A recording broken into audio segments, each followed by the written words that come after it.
Hi all ladies and gentlemen. Today we will talk about XRP, a cryptocurrency that has been bugging no one until now. What will happen next?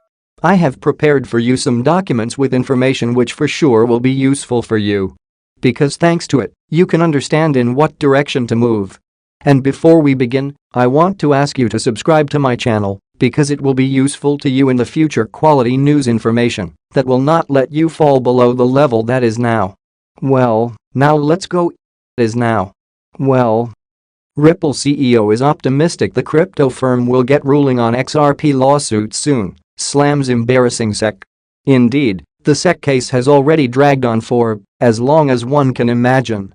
The denouement, however, will not come soon enough.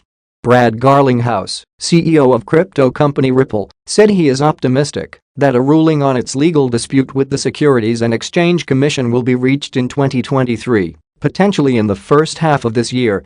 The lawsuit relates to whether XRP should be treated as a security, has important implications for both Ripple and the broader crypto market. Garlinghouse sternly rebuked the SEC's legal battle with his firm Wednesday, saying the conduct of the agency so far had been embarrassing. The head of cryptocurrency and blockchain company Ripple, Brad Garlinghouse, says he is hopeful a resolution will be reached in its spat with the U.S. Securities and Exchange Commission within the first half of 2023. Judges take however long the judges will take, Garlinghouse, who is a defendant in the legal drama, said in an interview with CNBC's Squawk Box Europe Wednesday at the World Economic Forum in Davos, Switzerland. We are optimistic that this will certainly be resolved in 2023 and maybe in the first half. So we'll see how it plays out from here.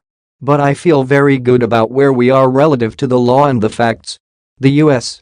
Securities and Exchange Commission initiated a lawsuit against Ripple in 2020, alleging that the company and its executives illegally sold XRP, a cryptocurrency created in 2012, to investors without first registering it as a security. Ripple disputes the claim, saying that the token should not be considered an investment contract and is used in its business to facilitate cross-border transactions between banks and other financial institutions.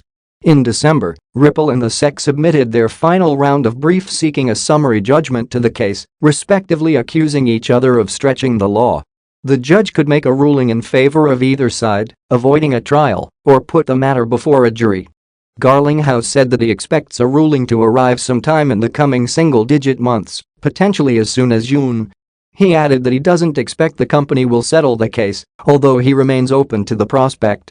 We have always said that we would love to settle, but it requires one very important thing, and that is that, on a go-forward basis, it's clear that XRP is not a security, Garlinghouse said.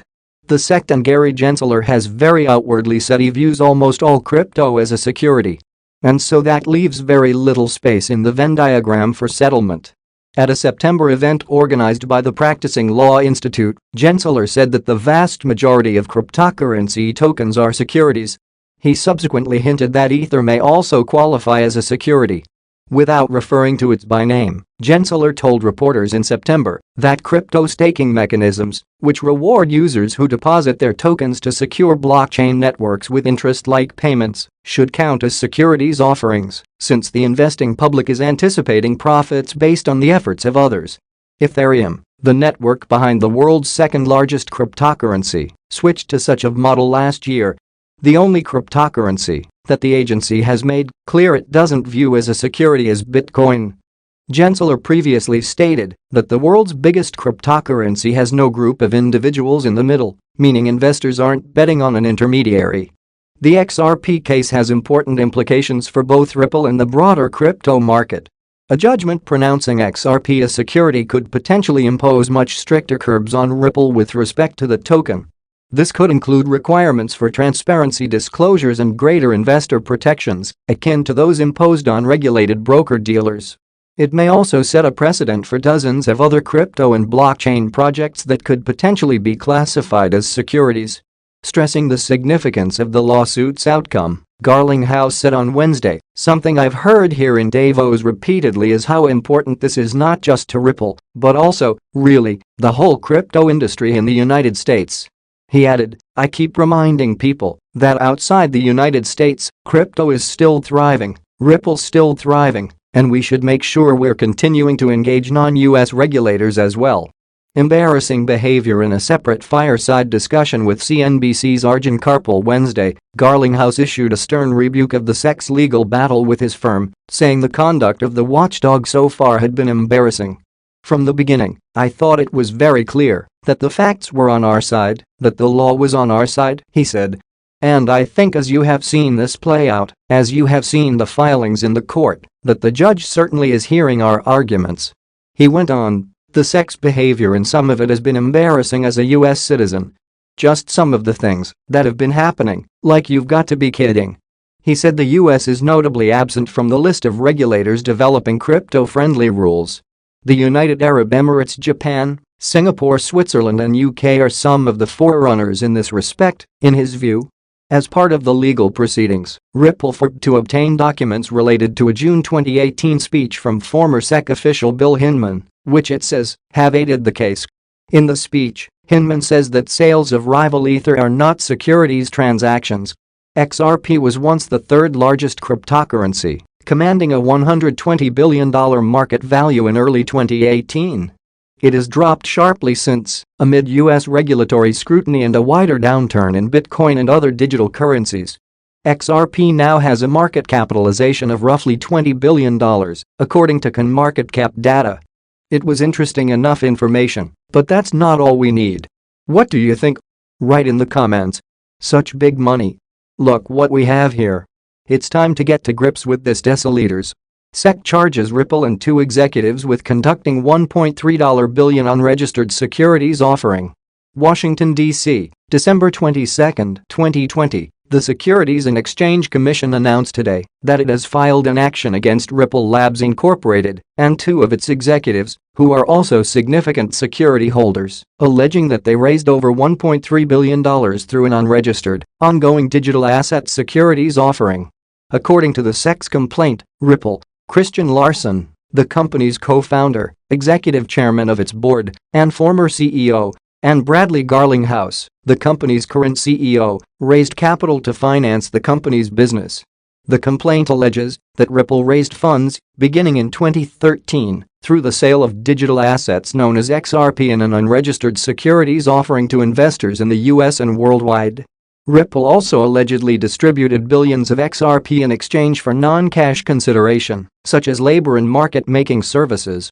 According to the complaint, in addition to structuring and promoting the XRP sales used to finance the company's business, Larson and Garlinghouse also effected personal unregistered sales of XRP totaling approximately $600 million. The complaint alleges that the defendants failed to register their offers and sales of XRP or satisfy any exemption from registration in violation of the registration provisions of the federal securities laws. Issuers seeking the benefits of a public offering, including access to retail investors, broad distribution and a secondary trading market, must comply with the federal securities laws that require registration of offerings unless an exemption from registration applies, said Stephanie Avakian, director of the SEC's Enforcement Division. "We allege that Ripple, Larson, and Garlinghouse failed to register their ongoing offer and sale of billions of XRP to retail investors, which deprived potential purchasers of adequate disclosures about XRP and Ripple's business and other important long-standing protections that are fundamental to our robust public market system." The registration requirements are designed to ensure that potential investors, including, importantly, retail investors, receive important information about an issuer's business operations and financial condition, said Mark P. Berger, deputy director of the SEC's Enforcement Division. "Here, we allege that Ripple and its executives failed over a period of years to satisfy these core investor protection provisions, and as a result investors lacked information to which they were entitled." The SEC's complaint, filed today in Federal District Court in Manhattan, charges defendants with violating the registration provisions of the Securities Act of 1933 and seeks injunctive relief, disgorgement with prejudgment interest, and civil penalties. The SEC's investigation was conducted by Daphne A. Waxman, John A. Daniels, and John O. N. Wright of the SEC Cyber Unit. The case is being supervised by Christina Littman, chief of the SEC Enforcement Division's Cyber Unit. The SEC's litigation will be conducted by Jorge G. Tenrero, Dugan Bliss, Ms. Waxman, and Mr. Daniels, and supervised by Priyathi Krishnamurthy.